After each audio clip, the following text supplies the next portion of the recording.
असलामुअलैकुम जनाब सजनों प्यारो तो बेलियो मित्रों की हाल है ठीक हो दुआ करना सारे भाई ठीक हो। अच्छा मैं तो अपना भाई शान अली ठीक है।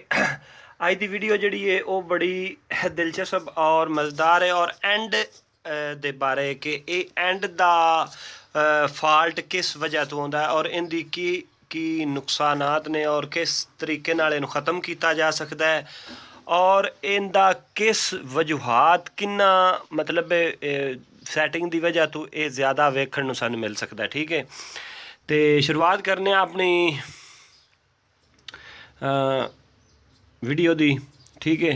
अच्छा कि इनू ख़त्म करने का की तरीक़ेकार है। बेसिकल तरीक़ेकार है कि कुछ लोग इस तरह आते हैं कि ये ज़्यादातर मतलब है ना एक टाइमिंग की वजह तो आता है कि मोटर की टाइमिंग अगर ज़्यादा इन्वेटर चल गया है या उनके घंटे ज़्यादा चल गए ने इनका टोटल लाइफ टाइम होंगी है तकरीबन 65,000 कुछ घंटे ठीक है ना 300 तो कुछ घंटे ठीक है।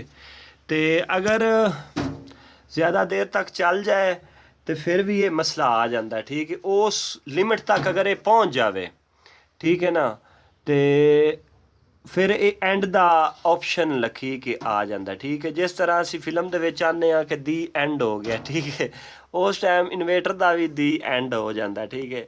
लेकिन काफ़ी लोगों नहीं पता कि एक एंड किस वजह तो आ जाता है किसी थोड़ी बाली सैटिंग की छेड़छानी की वजह तो भी एंड का लखी के आ सकता है ठीक है। एक तरीकेकार दोनों दस छड़िया कि जिस टाइम इन्वेटर के घंटे पूरे हो जाने ने उनके अगे एंड का ऑप्शन लखी के आ जाना ठीक है।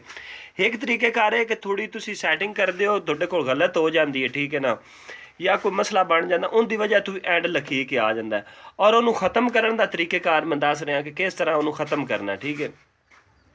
सब तो पहले असी करा दे पी अपना पी बी सी एक तो शुरू होता है ठीक है ना एक है ना असी जाना है पी ई कोड है ठीक है।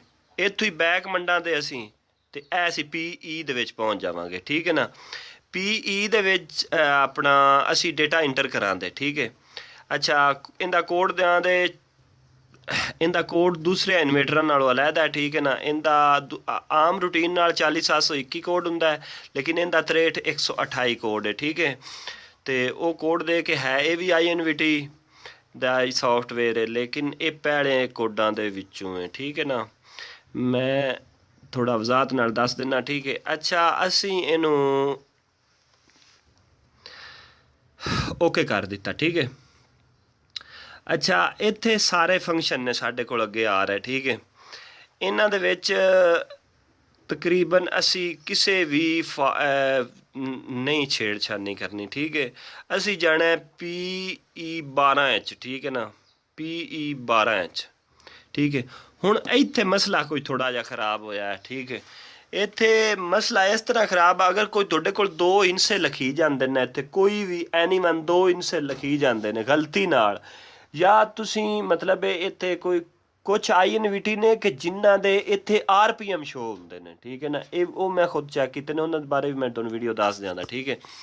कुछ ऐसे ने कि जिन्हों के मतलब इत्थे RPM शो होंगे ने तो कुछ आई एन वी टी का इत्थे टाइमिंग सैट होंगी है ठीक है कि उनकी टाइमिंग दसी जाती है कि ये कितनी उनकी मतलब वो रेंज वो चल चुके है या मतलब उस कितनी देर तक होर चलना है ठीक है।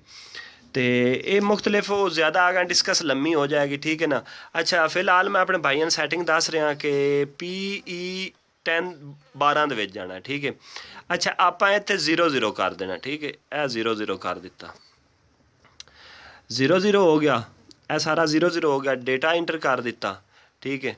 डेटा इंटर करके हुण असी इहनूं दबाने तो यह वेख रहे हो उनकी ट्रिपिंग वाला मसला निकल गया। अच्छा जूँ ही असी इनू पी ई दे विच इंटर हो के ते असी इनू चले जाने 10H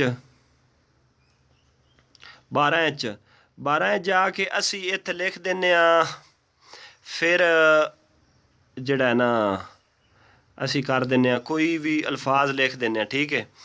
तो उहदे नाल होएगा नुकसान ए तुसी चैक कर लिया जे ठीक है ना। सॉरी पी 12 दे विच चले गए डेटा इंटर किया। अच्छा ਇਹ ਤੁਸੀਂ ਹੁਣ ਇਹ ਵੇਖ ਰਹੇ ਹੋ, ਠੀਕ ਹੈ। ਅਗਰ ਇਹਦੇ ਵਿੱਚ ਕੋਈ ਥੋੜੀ ਬਾਲੀ P12 ਦੇ ਵਿੱਚ ਤੁਸੀਂ ਸੈਟਿੰਗ ਦੀ ਛੇੜਛਾਨੀ ਕਰੋਗੇ ਤੇ ਅੱਗੇ ਐਂਡ ਦਾ ਫਾਲਟ ਲਿਖੀ ਕੇ ਆ ਜਾਏਗਾ, ਠੀਕ ਹੈ। ਮੇਰਾ ਖਿਆਲ ਹੈ ਮੇਰੇ ਭਰਾਵਾਂ ਨੂੰ ਸਮਝ ਆ ਗਈ ਹੋਣੀ ਹੈ। ਤੇ ਅਸੀਂ ਵੀ ਇਹ ਚਾਹੁੰਦੇ ਹਾਂ ਕਿ ਸਾਰੇ ਭਾਈ ਖੁਸ਼ਹਾਲ ਰਹਿਣ, ਠੀਕ ਹੈ। ਜਿਤਨੇ ਵੀ ਸਾਡੇ ਜ਼ਿਮੀਂਦਾਰ ਚੱਕੀਆਂ ਵਾਲੇ ਜਾਂ ਜਿਤਨੇ ਵੀ ਸੋਲਰ ਵਾਲੇ ਭਾਈ ਨੇ, ਠੀਕ ਹੈ ਨਾ, ਉਹ ਖੁਸ਼ਹਾਲ ਰਹਿਣ। ਤੇ ਮਿਲਾਂਗੇ ਨੈਕਸਟ ਵੀਡੀਓ ਤੇ। ਆਪਣਾ ਬਹੁਤ ਸਾਰਾ ਖਿਆਲ ਰੱਖਣਾ ਹੈ ਤੇ ਭਰਾ ਨੂੰ ਦੇ ਹੱਕ ਸਿਰਫ ਔਰ ਸਿਰਫ ਦੁਆ ਕਰਨੀ ਹੈ, ਠੀਕ ਹੈ। ਤੇ ਹੋ ਸਕੇ ਤੇ ਸਬਸਕ੍ਰਾਈਬ ਕਰ ਦੇਣਾ, ਨਾ ਹੋ ਸਕੇ ਤੇ ਸਾਡੇ ਹੱਕ ਦੁਆਵਾਂ ਦੀ ਜ਼ਰੂਰ ਦਰਖਾਸਤ ਹੈ, ਕਿਉਂਕਿ ਦੁਆ ਨਾਲ ਕਿਸੇ ਦਾ ਜਾਂਦਾ ਕੁਝ ਵੀ ਨਹੀਂ, ਠੀਕ ਹੈ। ਤੇ ਲੋਕਾਂ ਦੇ ਬੜੇ ਬੜੇ ਫਾਇਦੇ ਹੋ ਜਾਂਦੇ ਨੇ। ਸਬਸਕ੍ਰਾਈਬ ਕਰੋ ਜਾਂ ਨਾ ਕਰੋ, ਉਹ ਤੁਹਾਡੀ ਮਰਜ਼ੀ ਦੀ ਗੱਲ ਹੈ। ਬਹੁਤ ਮਿਹਰਬਾਨੀ, ਸ਼ੁਕਰੀਆ, ਥੈਂਕ ਯੂ, ਨਵਾਜ਼ਿਸ਼। ਇਹ ਵੇਖ ਰਹੇ ਹੋ ख़त्म हो गया, ठीक है ना। ਇਹ ख़त्म हो गया, ठीक है। बहुत मेहरबानी, अपना बहुत सारा ख्याल रखा जी, मेहरबानी, शुक्रिया।